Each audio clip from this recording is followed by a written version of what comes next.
മരുഭൂമിയുടെ ഉൾഭാഗങ്ങളിൽ താമസിക്കുന്നവർക്ക് ശൈത്യകാല അവശ്യ വസ്തുക്കൾ വിതരണം ചെയ്ത അബുദാബി മലയാളി ഫോറം. ആടിനെയും ഒട്ടകത്തെയും മേയ്ക്കുന്ന തൊഴിലാളികൾക്കായിരുന്നു സഹായം. അബുദാബിയിൽ നിന്ന് 100 കിലോമീറ്റർ അകലെയുള്ള അൽ ഖത്തം അൽ അജ്ബാൻ മേഖലകളിലായിരുന്നു അബുദാബി മലയാളി ഫോറത്തിന്റെ സഹായ വിതരണം.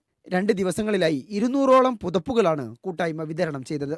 മരുഭൂമിയുടെ ഉൾഭാഗത്ത് ടെന്റുകൾ കെട്ടി പരിമിതമായ അടിസ്ഥാന സൗകര്യങ്ങളിൽ ജീവിക്കുന്ന തൊഴിലാളികളാണ് സഹായത്തിന്റെ ഗുണഭോക്താക്കൾ. കഴിഞ്ഞ കുറച്ച് വർഷങ്ങളായിട്ട് തന്നെ ഡെസേർട്ടിലുള്ള ആളുകൾക്ക് വേണ്ടിയിട്ട് ഒരു കൃത്യമായി പറയുകയാണെങ്കിൽ 2018 ആദ്യമായി കുറച്ച് ഭക്ഷണങ്ങളുമായിട്ട് നമ്മൾ ആദ്യമായിട്ട് ഡെസേർട്ടിൽ പോകുന്നത്.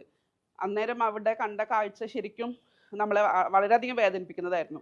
അതിനുശേഷം എല്ലാ വർഷങ്ങളിലും ഭക്ഷണമായിട്ടും വസ്ത്രങ്ങളായിട്ടും പിന്നെ ഗ്രോസറി ഐറ്റംസ് ആയിട്ടൊക്കെ നമ്മൾ പലപ്പോഴായിട്ട് കൊണ്ടുകൊടുത്തിട്ടുണ്ട്.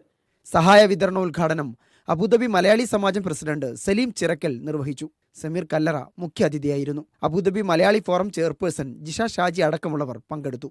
Media 1 Abu Dhabi.